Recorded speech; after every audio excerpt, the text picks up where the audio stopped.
welcome everyone to this panel discussion. The topic is speaking openly on open science. So it's a very relaxed and free discussion. And it's a very great pleasure to have Luke Plonsky, Associate Professor from Northern Arizona University, Professor Paula Winke from Department of Linguistics, Languages and Cultures at Michigan State University. Also, Dr. Amanda Huensch, Assistant Professor at Department of Linguistics, University of Pittsburgh, and Dr. Bronson, postdoctoral researcher from University of Tübingen. Welcome, everyone. Yeah, and over to you.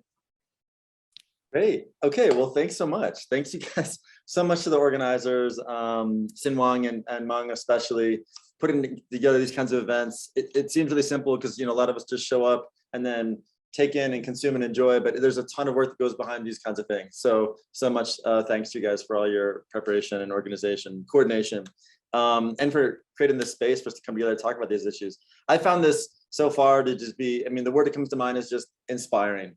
And that's the way I feel about this. I feel like just psyched to get more into and keep pushing open science to applied linguistics. So jumping to the panel, we have this really awesome panel. 3 people whose work I have massive admiration for, people that come from different backgrounds and experiences, and people who come from different career stages, who also see open science from different angles. And so I can't wait to hear their thoughts. So I have a list of questions. I would like this to be interactive, if that's okay with everybody here. If people, we'll leave time at the end probably if there are questions that people want to pose to the panel. I will probably jump in as well. Those of you who know me know I'm kind of a talker, so I'll probably at some point I have things I have to say, I want to say, so I will jump in. But anyway, there'll be time for maybe probably leave some formal time for questions and answers and discussion with everybody. But also, people want to throw questions into the chat or into the question bar as well along the way. That's totally fine by me, and I think that's probably okay with the panel as well. If there's a critical point or someone wants to throw in a link or something, let's do that. Okay, let's seize on those moments and opportunities. I have my list of 7 or 8 questions, but I'm happy to deviate from that. First question for the panel is just, please introduce yourself very briefly, and then just tell us how you got into open science, why you're drawn to open science. You guys are obviously a special group. If you think to Brian's sort of that kind of a normal distribution curve looking ahead, going on the left-hand side of the figure of the theory of change in science, you're in that early curve, really early before the distribution starts to get kind of chunky. So just tell us how or why you got here. Why are you here? And you can go in any order. Yeah. I could go ahead and start. This is Paula Winke. I'm at Michigan State, but right now I'm also a Fulbright professor at the University of Leipzig at the Herder Institute. So Bronson, I'm not too far from you. I got involved in open science when I was working mostly with Aline Godfroyd. She was working with a registered report she had submitted to language testing. Or not to language testing, to language learning. And I was coming on as the editor of the journal Language Testing, and kind of watching at the Applied Linguistics conferences, the sessions by Emma Marsden and Kara Morgenshort on open science and what it can do for people really got me thinking that this is something that I had the power to embrace as an editor as well. So I've been working as a journal editor to bring open science to the field of language testing.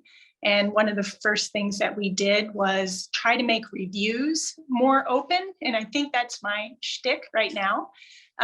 We created a Reviewer of the Year category. So it's an award we give out once a year, but that allowed us to create a rubric of what we think makes for a good reviewer, to kind of make that process a little more open. And I'm hoping that down the line we'll be moving towards transparent reviews, which have been something that are embraced in more in sciences and life sciences. So I think I'll stop there and let the other panel members go on.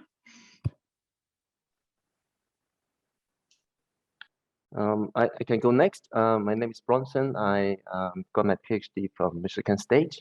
Paula, Luke, at MSU. My first open science experience was really when I was doing my first qualifying research paper. So in the US, people or students or PhD students have to do 2 research papers before they touch their dissertation. So it's not like in the British system where you fly in and you do your dissertation. So for my very first one, I was lucky enough. I was reading the literature, obviously, and then I found that Irina Elgott at the University of Victoria, Wellington in New Zealand. The team that they led shared the data that I could actually use to reanalyze, and then that actually turned into a paper. So I took advantage of people's sharing. And then I thought this is wonderful, and then I got engaged in writing a register report, with my former advisor, Lynn Gottfried. And these, open science experiences really, represent some of my early successes in my career. So this is how I get into open science, and I see a lot of benefits of it. Yeah, hi, I'm Amanda Huensch. I'm at the University of Pittsburgh. I have no connection to Michigan State, although I'm from Illinois, so I have a Midwestern background. Yeah, so I think I was reflecting on this. I think I probably really got into open science practices when I started working on a project, the Languages and Social Networks Abroad project, with Roz Mitchell, Nicole Tracy Ventura, and Kevin McManus, because they had made all of their data publicly available. And so that got me thinking and interested more and more. And so as a researcher, I've contributed data and materials to repositories like IRIS. And then that just builds momentum. I think this incremental idea, you get more and more into it. So I also participated in the registered report process with the publication at Language Learning.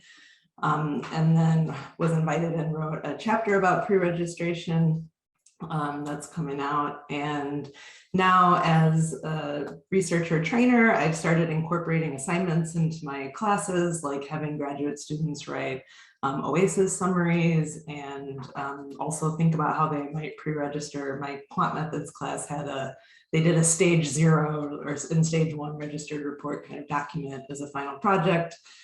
And finally, I am an associate editor with Applied Psycholinguistics, and we have recently adopted practices where data materials need to be publicly available unless they can't be. And so I've started to have some experience on that side of things, of how that looks and how that's impacting the process and things like that. Great, you guys. Thank you so much. And I love like hearing this sort of, everybody could sort of maybe think on and reflect on their sort of open science origin story. And I love that. And I also like that from these brief introductions, these quick little stories, anecdotes, kind of how we see already that open science isn't something that we only engage with as primary researchers. It's something that sort of integrates itself into many different layers or levels of our professional lives, in terms of course, being researchers, but also being researcher trainers, also being journal editors, also being reviewers. And so it's sort of something that's part of many aspects of our professional lives, and something that I want to touch on before. But I think that the sort of open science movement and the open science philosophy is something that we need to kind of, like I said, sort of try to integrate all throughout our lives, our professional lives. Okay, I want to. So this conference, this symposium has been super motivating. We've heard so many benefits of open science. I think it's worth though recognizing that some of the criticism and drawbacks. And so I was wondering if you guys would each maybe share also one experience of or one drawback that you're aware of, that you've interacted with in some way, or a criticism, or maybe some of the pushback that you've received on some of the activities that you've been involved in.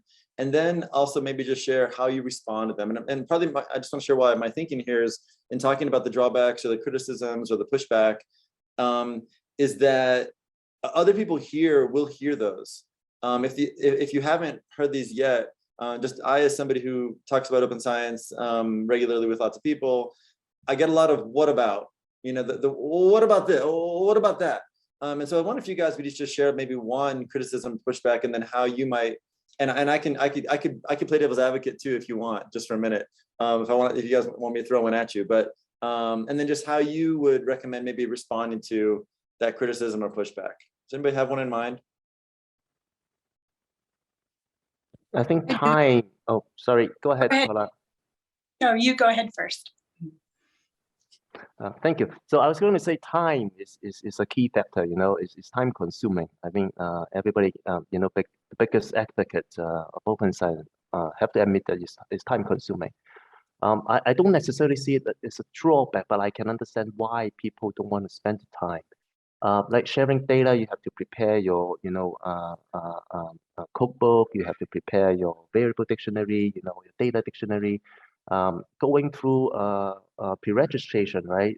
Going through, the review process of a register report, for example, it could be time consuming. As I said, in the US, we have to do 2 research papers. So the initial idea for my register report was that could become my second research paper, towards my degree. But then review process, took a long time. We got a lot of fabulous, wonderful feedback from reviewers, and so it took a few rounds for us. So that take, that took us quite some time really. But all this, I see this as investments, right? So even when you are sharing data, you have this extra layer of pressure, healthy pressure, to be extra careful. And then when you get to, receiving your in principle acceptance for register report, right? So everything, pays back. So I would say time is what people often talk about, and then I agree, it's time consuming. But there are tricks to save you some time at the beginning as well. Also, add just if we get into some other as well, if anybody who's here in the audience wants to just throw in just like a what about, and I'm not trying to criticize the whataboutism. I think that can be really helpful and useful to help us figure out why we do this. But if anybody wants to throw any criticisms in, and nobody's going to judge you for it, but like, hey, well, how does this work? Or I think this is actually a problem that open science doesn't solve, or maybe it creates more problems in my life. So feel free to do that. But Paula and Amanda, anything you guys wanted to add there? Yeah, I had one from within language testing. One of the criticisms or concerns that was often brought up was, well, what about those of us who borrow data from testing companies or state education systems, or from IELTS, TOEFL, Duolingo, or and many of these programs that do loan out their data? Then are they excluded from sharing the data? How do they handle that? And we've come full circle, I think, in saying, well, there is a solution if we can work with the companies to ensure that the data request proposal that outlines the parameters of what data from their large databases they want to borrow, those can be published and with the research. So it's like a map to the data. So even though you don't own the data and you can't publish the data yourself, you still can provide a map so that other researchers could borrow the same data, go through the same steps that you did to replicate your research. And that involves a little bit of discussion with some of the companies and testing agencies or institutions that don't have their databases formalized well enough such that they can have stable search terms that would allow for a redraw of the same data over time. So in that sense, I think the open science is going to help all of us get a little more organized, perhaps, or at least as much as we can, so that even borrowed data is something that's more replicable in the future. Studies from borrowed data. Yeah, I'll say that from my own, like if I go back to a data set of my own from just like 2 years ago, and I'm trying to rerun a bit of analysis, I'll admit, and I, by the way, I want to say I really appreciate Kara Morgan-Short and her talk yesterday when we were talking about questionable research practices, and she was like, oh yeah, I've done these. Me too. This is not like I'm so righteous, I did everything right. Far from it. I think we're all still learning here for sure, and that's the attitude I want to be transparent about and set forward. But trying to rerun some analysis, it's like, oh my gosh, that standard deviation isn't the same as it was in the paper. What did I do? Did I end up removing a case? Did I do some sort of missing data manipulation? Was this based on some other composite variable? I can't remember. And so I like your point, Paula, that engaging in open science is going to force us in many ways to just even be better with the way we handle our own data. If we're going to make a data set available to other people, man, it's got to be really, really clear. And guess what? I need that too for my own data. That's great. Amanda, any that you wanted to mention? Yeah, I think kind of in relation to pre-registration or maybe data sharing and this concept of I don't know, permanency or error making or something. Like one of the comments I was coming across a lot with pre-registration and also registered reports was that it kind of stifles you or it controls you or it limits you in a particular project. And same thing with the data being published that's so permanent or something. And once it's out there and permanent, that I think people are fearful of that in some way. But you know, a common reply to that is basically, it's not about permanency or perfection. It's just about openness and transparency and kind of adopting a mentality that, like, you know, this is here and it's going to go like this and I'm going to see it and others are going to see it and we're going to have self-correction and we're going to maybe make a different decision than we thought we would, but be able to be transparent about it and say, I made this different decision. So I don't know, a lot of what I encounter is like shame or fear of shame or something. And I don't really know how to respond to that in others, but I think just having kind of a relaxed, open conversation about it is maybe a nice place to start, that like, it's okay. Like we're all human and just trying to do our best and participate in really good practices. Yeah, like, you know, if I go back and read my high school diaries, which don't exist, but if I had high school diaries and I went back to read them, I'd probably feel a little uncomfortable and it'd be sort of cringeworthy. Well, guess what? I feel the same about the research I did 10, 5, 3 years ago. And that's okay. And we're constructing new knowledge and there's no such thing as a perfect study. Let me raise one particular scenario. I know I've heard firsthand from multiple people feel uncomfortable about sharing data. And this is sort of going to Amanda's point about on the grounds that maybe they feel like they're either going to get scooped. They worked really hard to collect that data. They think that somebody might overturn their results by finding, you know, some sort of hidden covariate, some kind of interaction that they didn't analyze, something like that. Maybe they analyze their data, maybe not in the best way. What do you say to somebody who has those feelings? What would you guys say as researcher trainers, as colleagues, as mentors, peers, reviewers? What would you say to that particular concern?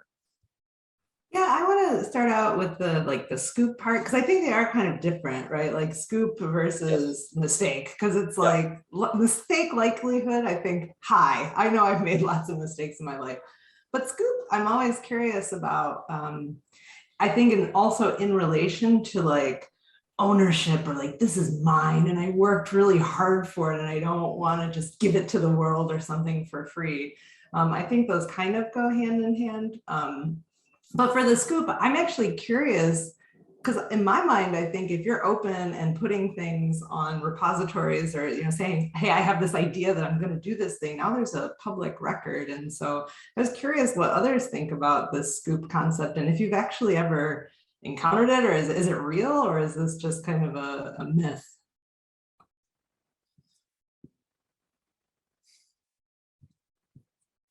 I've never been scooped, but myth. I don't know that it happens, but even if I made a data set available, yes, I think it's a good idea, man. Let's talk about it separately. Even if I made a data set available and somebody answered some research question out of my data set that I maybe wanted to answer at some point, I'm happy. That's great. Oh my gosh. Saves me from having to write that paper. And also, like, I think that the mentality that we need to take into a lot of this is like, it's more of like a collective, cumulative kind of synthetic mindset of like, hey, we're all in this together. It's not a zero-sum game of me versus you, or it's a race to the top, my research profile versus your research profile. Like, if we all agree that we're kind of all trying to construct knowledge together, then my goodness, use my data and answer some research question that I haven't answered yet using it. That's sort of my point of view. But maybe that's easier for me to say, because maybe you'd say, okay, Luke, you're kind of established. You know, you don't have to worry about this, these kinds of things. Maybe. Any other thoughts on that? I want to say that, you know, I said that, you know, practicing open science can be time consuming. At the same time, you know, if we're going to like register report, for example, right? It's actually time saving, because you get your methodology approved before you collect data. And as early career researchers, we all know that, right? Sometimes we make fatal mistakes, right? It's only when you send it to your advisor, or reviewers that they spot, all these critical problems that you have. So to get there early, right? So to answer the very same research question, right? That's the idea of scooping, right? So somebody get the same idea and then they publish before you. Think about writing a registry report. You just have to have the literature all the way through the methodology. You don't even need your data yet. And once you get your IPA, then even somebody else is publishing the very, very same research question. The journal has to publish it, right? So the journey, then the finish line is actually closer to you, if you will. So if you worry about, who is faster and who is going to, use somebody else's idea, maybe this is another way of seeing it. Yeah, I think also if someone does feel like they could be scooped, or if you want access to your own data solo for a while, you can always embargo your data. That means you publish it, but you set a release date. It's sometime in the future. And I've had students who have embargoed their pre-registrations, and we embargoed data that we published to an open access repository because we wanted more time to publish some of our papers first and then release the data to the public. So that can be done. Great, I like that. These are all really good ideas. I want to move a little bit now to working the world of publishing, and I want to know if you have ideas on how we can or should work with, how have you and how can we work with publishers, journals, editors to make open science easier and more fully integrated into a workflow. So like, I think that in my experience working with different publishers, like a lot of times they're ready to like do stuff. Like, we make a request, not always, but it's like, hey, can you add OASIS summaries? Yes. Can you give us like a space for a translational abstract? Yes. Can you add an abstract in other languages? Yes. Can you add links to the materials on IRIS? And they're willing to do these things. So do you guys have any suggestions or tips for working with different publishers or journals or journal editors in your experience that you think might be useful in promoting open science with different publishing outlets or journals? Like Paula, did you have any particular dealings with SAGE as you started developing open science initiatives with language testing? We did. We found out that SAGE, though, uses Manuscript One, Scholar One, Manuscript Central. So we were able to talk to other journal editors who use the same system and kind of turn on different features for the journal that otherwise were not available to language testing. So a lot of the journals can do the same things. So if you see something missing in your journal, like we did not have when I started editing language testing, the option for supplemental materials. But it was a feature that just could be turned on by Scholar One. So all of a sudden, boom, if someone flipped a switch or pushed a button, and we can have those now. Also, abstracts in multiple languages. We saw that Language Assessment Quarterly had that. They also use Manuscript Central. So Scholar One, we turned that on as well, and boom, all of a sudden you can have abstracts submitted in multiple languages. So a lot of those things, as you submit to various journals or look at various journals and say, ooh, that helps us be more open and transparent or get more information out, the journals can probably just add it on. That's great, thank you. And anybody else want to add anything to that point about working with publishers, editors?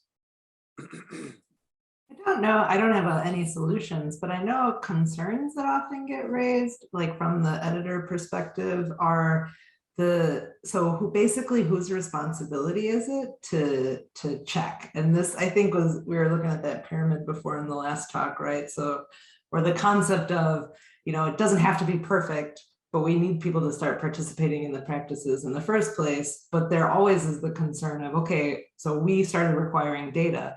So whose job is it to check that the data was provided? Are they anonymous for reviewers? Are the reviewers supposed to check the data? Is it the associate editors, the editors? So I think thinking as a community about approaches to streamline this process and sharing, right? Like what worked? Oh, what are, like with this idea with the Scholar One, figuring out other journals that have attempted to do this process, what worked and what didn't, and types of things like that. Yeah, that's good. Yeah, I mean, and along with that, if requiring authors to submit data, but also making them in a format that's readable, or annotating your script in a way that's readable by others as well, I think is important. Great. I have, so my next question, I'm gonna throw this up in the chat just so everybody can see it, because there's a bunch of different pieces to it.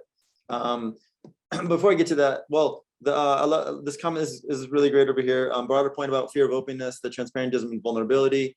Yeah, Twitter pylons. Like, I think there is a lot of fear and insecurity that can drive people to be afraid to share data and share even materials and other things. I think we didn't really get quite to that the issue of being found out that you made a mistake in a paper. I think a lot of us are really sensitive about that. I feel that, but I think, again, it's the right thing to do. It's the thing that helps us figure out, like, if we're truth seekers, if we're knowledge seekers, we're not just careerist professionals. I hope that I think it's the right thing to do. So maybe that's the sort of the idea to try to disseminate. Okay, so for the next question here, yeah, we're just beginning. I don't think we have time, or we want to necessarily address all of these different sets of stakeholders or contexts or hats that we wear. But any thoughts on how tips that come to mind for people who want to start integrating? And we mentioned open science sort of being integrated into all these different aspects of our professional lives. How and where we can take action in relation to training, the research cycle, the pipeline of planning, conducting research, workflow, writing up research, submitting research, sharing, post acceptance. What about, we haven't really talked about conferences and how open science comes into play in terms of the way that we engage in academic meetings.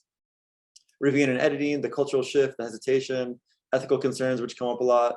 Do any of those, I just want to throw out like all these different kind of contexts that open science can play a role, and see if anybody had any reaction to any of those in terms of things that we can do, or changes that are needed, either at the individual or the, thank you. Yeah, I love that. Yes. Funding for open platforms, role of professional associations. I love that. Yeah, definitely. I feel very strongly about the lack of action on the part of our learned societies, that we're not getting the kind of guidance or policy or incentivization from organizations like AAAL.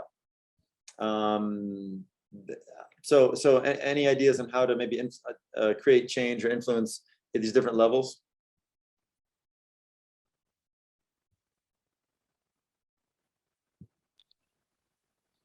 That's a big question. Lots to unpack in there. Yeah, we don't have to get into it. Just if one or two of them like sort of call your attention, you could just maybe say something about it. Yeah, I know, Bronson, you've written an article for graduate programs that you and Elizabeth Huntley have on a preprint, and I've read that, of course. And I think if you could throw that link in the chat, that would be awesome, because it's kind of a key for graduate programs on what we can do to ensure that open science is part of our educational practices.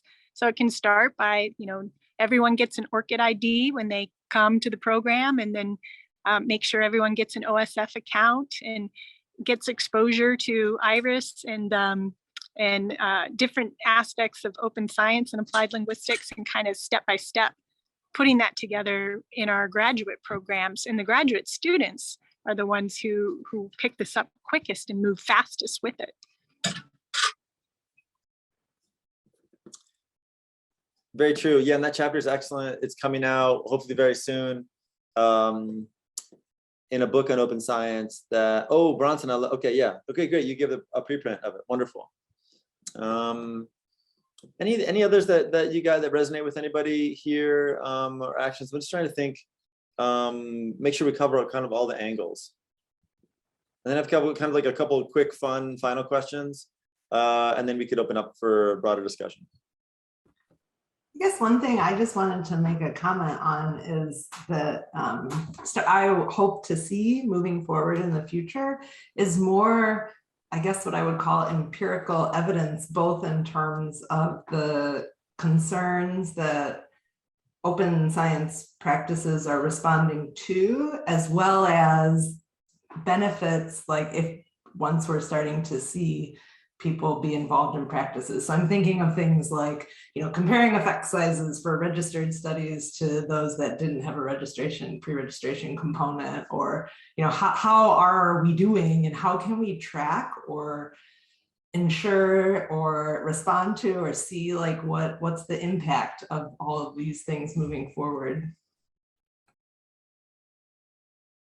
I like that. Yeah, and I'll give also a plug to another chapter that's in the same book that's coming out by Meng and Cecile Decat, Open Science Applied Linguistics, a preliminary survey of applied linguists and their perceptions of and engagement with open science. Really, really neat chapter. And also that chapter, since it is an empirical study as well, engages in very, very open science practices with full markdown and everything. So if everybody likes to dive into the data and the scripts, you've got it. So wonderful. But I love that idea, Amanda, of engaging in more sort of meta science around, but kind of like Kevin McManus's chapter or article that's just out on SSLA, looking at how the field is engaging with or perceiving replication research right now. More work on studying the way that we do open science, the way that we perceive it, maybe potential implications for how to affect more change. And then also, like you said, sort of the studies like we've seen in other fields. Like I was thinking about this with Kara's talk yesterday, that there's been lots of great meta studies or meta research carried out in neighboring disciplines, looking at sort of for example, p-values and effect sizes in pre-registered versus non-pre-registered studies and things like that. So I love that idea, Amanda. Thank you. Any others that anybody wants to mention here? I have, let's see, we got a comment there. Open science at AAAL, great for the grads. Yes, building the culture from the, I like that point, Paula. Yeah, that the graduate students seem to be, or just more early career folks, maybe in general, just more aware to a lot of these things, maybe less comfortable in their, or less set in their ways. Right, transparent review. Michelle or Paula, there's a question of what that might look like. Yeah, transparent reviews are something we're keeping our eye on. And it's something that's embraced more in open science. There are a few journals now that are requiring open reviews, and that you can see that in, for example, the journal eLife Sciences, and there's a few others. I can put some links later. I can send them to Luke. I'm actually not on my computer right now, but those journals are when the reviewers and the authors agree that at the end, the reviews should be made public. When the paper is published, the journal also publishes alongside the paper, the reviews and the editor's decision. And also the author's responses can be included as well. And those types of transparent open reviews are something that were debated at the National Academy of Sciences. I think back in 2019, they had an open panel on whether transparent reviews would be beneficial for science. And the majority conclusion at the end, and it's a book that you can download for free from the National Academy's Press, is that open transparent reviews are good for science, because what happens is think about it, you get more careful reviews. You get people who approach the review process knowing that what they write could be public. Makes for a kinder review, more thorough reviews. And people are probably also a little bit less likely to take on multiple reviews and more focus more intently on specific reviews. So it's been good in other fields. Some journals are doing it experimentally. Some journals are doing it as an option. And some journals have moved to it being required. But I would say they're in the minority. But it is something to watch in the science field, because I think we're picking up open science a bit behind the science fields. So it's kind of nice that way, because we can see what's coming and let those journals figure out what's working best, and then kind of watch the transparent review process. But I do think it's something that should be turned on. Wiley in particular, as a publisher, is embracing transparent review, and any journals that are Wiley journals, there's a few of them represented here, can turn on the transparent review process as an option if they would like. That's great.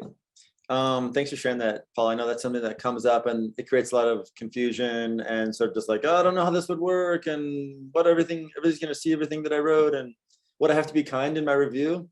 Yeah, should. Okay, just two final questions from me. And I'd ask this for all three panelists. If you just say, imagine applied linguistics in 10 years. Where will we be in just dream for a minute. Where will we be in terms of open science? What do you think will be the norm? And you can answer this in response to sort of any aspect of our professional life that touches open science. But where will we be? Where would you hope that we would be in 10 years from now? It doesn't have to be the really big picture. It could be, sort of a bit of minutia even.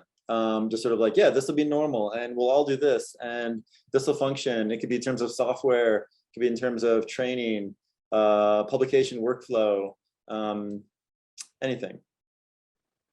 One thing I want to see in 10 years is that, researchers not only share data, but, in 10 years, hopefully, it will be a norm where researchers use existing data to answer new research questions a lot.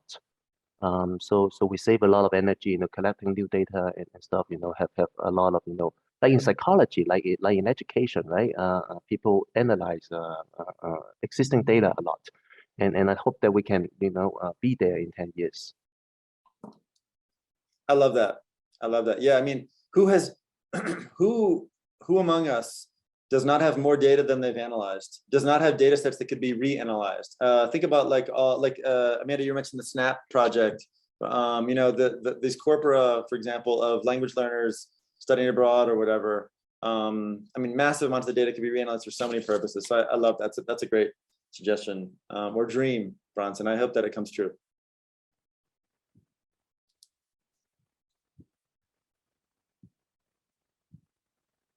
Any other dreams? Wish lists? Yeah, I think I do hope that, as Bronson said, that data publishing will become much more normalized. And I think we'll normalize publishing data even, when the paper maybe doesn't get published, you could still publish your data. So it's data management and data preparation and then data cleaning and data publishing will be much more of a process. And I see this in graduate students' resumes now. They're changing.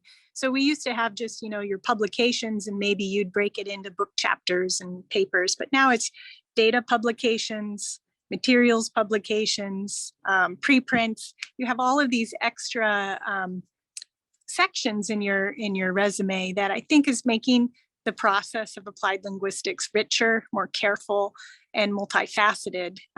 And it's going to save a lot of money because I think if the data aren't published, it is kind of a shame publicly. It does a better social good if the data are made available. So that's kind of a nice thing. I think it's a requirement for federal grants that if you use federal dollars, you publish your data, if you collect new data, or to the greatest extent possible. So those types of things are going to be good for science and applied linguistics overall. I like the efficiency angle on that, Paula. Yeah, Amanda, did you want to jump in there? Yeah, just really quickly, it was funny because you were like, where do you see the field in 10 years? But then you said, where do you wish you see the field in 10 years? And so sometimes I'm not totally sure. Yeah. And that's related to maybe what I would say, which is sometimes as we're figuring things out, there's messiness and difficulty with platforms and usability. And so, I suppose there could be 10 years from now, everything's fragmented and there's just, what my desktop looks like is what our field looks like. So hopefully that's not what happens. But my goal or ideal or wish list is that we've really developed like beautiful, streamlined, efficient processes and technologies to make it just easy and normal. And that's what I want. Right, more infrastructure. Right. For workflow. I love that. Yeah. I'd like to see us moving. I'll add to that. I'd like to see us moving towards more standardization. So like when I make my own columns for my own spreadsheets, it's just the system in my head. And then it requires heavy annotation to make it usable by somebody else. I'd like us to move towards more standardization. And I'll also add to this list, I'd like to see, and I mentioned this before already, but I'd like to see more initiatives from our learning societies, from organizations like AAAL. Okay, last question. And this could be, I think, pretty quick. We may have a couple minutes, maybe not, for discussion for everybody, but I love Brian Nosik's comment on incrementalism, that like take steps, little steps. This has been a little bit of a conceptual discussion. Can you guys each say just like 1 or 2 or 3 concrete steps, whether for beginners or more intermediate open science practitioners, because we have a mix here in the group that's present right now, but the things that people can do today. What can I do today to move myself towards becoming a stronger, a more contributing member of the open science community in applied linguistics? I have a list of like 6 things here that I'll probably fill in, but I'd like you guys to go first. I think for students who are in graduate school, they can reach out to one of their favorite articles and volunteer to write an OASIS summary. I think that would be something good to do. That's good. I like that, Bronson. Very concrete. What else you got? And following Bronson's lead there, another thing that people could do is go to a paper that has the open data and download the data and play with it and see, was it stored in a format that you expected it to? Does the code book make sense to you? And just kind of enter that data set and see how you make sense of it in your world. And then if you wanted to go a step further, see if you could replicate the analyses that they did. It'd be a good exercise for any class. I love that, Paula. Mung added post-print pledge, and I'll add to that post-print pledge, and then post some post-prints, and then also post about your posting of post-prints on Facebook or Twitter or to somewhere else.